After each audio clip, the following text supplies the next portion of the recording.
Good morning, student of class 3rd. Welcome back to English reader class. Today I will teach you chapter 11 and your chapter name is the Salt March. Salt March जो गांधी जी की दांडी यात्रा थी. Let's start the chapter. Gandhi ji struggle for freedom of India. Gandhi ji ने भारत की स्वतंत्रता के लिए काफ़ी स्ट्रगल किया, संघर्ष किया. He believed in non violence. वह नॉन वायलेंस मीन्स वो अहिंसा में विश्वास करते थे. One of the non violence action that took against British Empire was salt march और दांडी मार्च.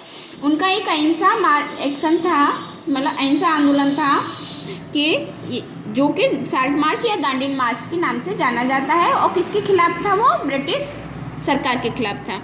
As the salt is most important part of food, all people need it.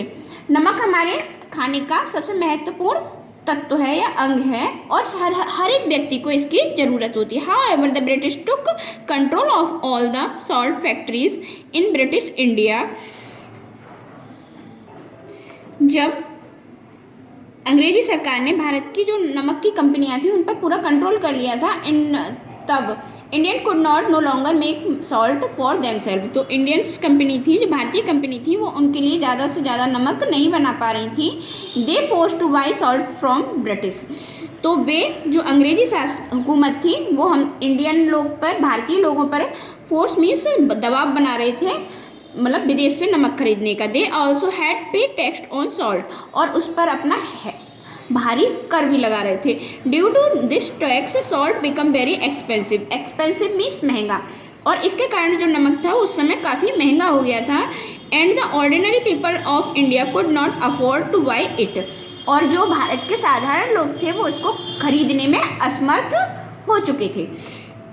That made the Indian very angry. और इससे भारत के जो लोग थे वो काफ़ी नाराज हुए, गुस्सा भी हुए. Salt was everyone's need. नमक हर प्रत्येक व्यक्ति की ज़रूरत होती है. Indians were prohibited two by और सेल द सॉल्ट. इससे क्या था, जो भारतीय लोग थे प्रोहिबिटेड, उन्होंने कुछ भी करने से मना कर दिया, करना बंद कर दिया था. ना ही वो नमक को बेचते थे और ना ही खरीदते थे. To break the salt law Gandhi ji thought to lead a march. Salt law, नमक का कानून तोड़ने के लिए गांधी जी ने क्या किया, एक मार्च मतलब यात्रा की शुरुआत की. Gandhi ji told British government exactly what he was going to do. Gandhi ji ने ऐसा करने के लिए, मार्च मीन्स एक जुलूस टाइप का निकालने के लिए, इस चीज़ की इंफॉर्मेशन ब्रिटिश गवर्नमेंट मतलब अंग्रेजी सरकार को भी दी थी. ही रोट दैम, उन्होंने उनको पत्र भी लिखा. Them saying that if they did not accept his demand, उन्होंने कहा यदि वो उनकी मांगों को नहीं स्वीकार करते हैं, he would break the salt law and encourage all Indians to do the same. Gandhi ji start salt march from Sabarmati Ashram and in Ahmedabad to a small cottage village called Dandi. Gandhi ji ने अपना साल्ट मार्च जुलूस निकालना शुरू कर दिया. और उनका जुलूस कहाँ से शुरू हुआ था? साबरमती आश्रम, अहमदाबाद के साबरमती आश्रम से. उसमें एक छोटा सा गांव है और जिसका कॉटेज विलेज, और उस गाँव का क्या नाम है? दांडी. 384 किलोमीटर्स अवे, 384 किलोमीटर दूर. In this March many people joined him. और इस जुलूस को पूरा करने के लिए उनके साथ काफ़ी सारे लोग जुड़ गए. जॉइंड हिम मीन्स जुड़ गए. Gandhi ji called this satyagraha. गांधी जी ने इसको सत्याग्रह का नाम दिया.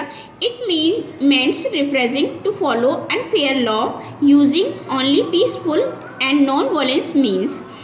और ये उनका जो था वो नमक के कानून को तोड़ने के लिए नॉन वायलेंस मीन्स किसी से कोई झगड़ा नहीं था, सिर्फ वो चुपचाप से अपना चले जा रहे थे.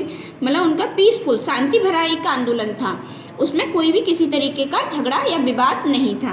The salt satyagraha by just be being each day march stop in places where a large number of people gathered in listen Gandhi ji and many of them join the March.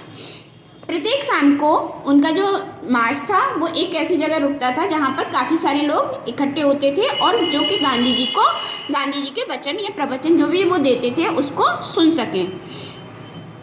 On 12th March 1930, everyone at the ashram awoke early. 12 मार्च 1930 में प्रत्येक आश्रम का व्यक्ति जल्दी walk early means जल्दी जगा। They woke prayed and gathered around Gandhi ji. वे लोग नहाए, पूजा की और गैदर्ड मीन्स इकट्ठे हुए किसके पास? गांधी जी के पास। He talked them for few moment then he 78 others set out of Dandi. Each one carried a cloth bag with only the most essential items needed for the journey. The Dandi march had begun. और उन लोगों ने क्या किया? Total कितने person थे? 78 और भी थे मतलब। और उन्होंने अपने साथ में एक कपड़े का थैला लिया जिसमें उनके एसेंशियल आइटम्स मीन्स ज़रूरत का सामान था और उन्होंने अपनी यात्रा शुरू कर दी। At Dandi, on 6 April, Gandhi ji picked up a lump of natural salt and broke the British law. At Dandi और दांडी पर जो दांडी गांव था उस पर 6 अप्रैल को गांधी जी ने एक लंप मीन्स एक हार्ड रॉक मतलब hard piece of natural salt जो प्राकृतिक नमक होता है उसका एक टुकड़ा and broke the British law. और उनकी ये यात्रा जो अंग्रेजी हुकूमत के खिलाफ थी वो पूरी हुई और उन्होंने ब्रिटिश लॉ को तोड़ दिया। ठीक है।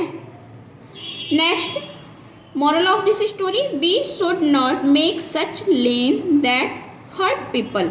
हमें कुछ भी ऐसा नहीं करना चाहिए, चाहे कोई हमारा आंदोलन हो या कुछ भी हो, अपनी बात रखने के लिए हमें हमेशा पीसफुल रहना चाहिए।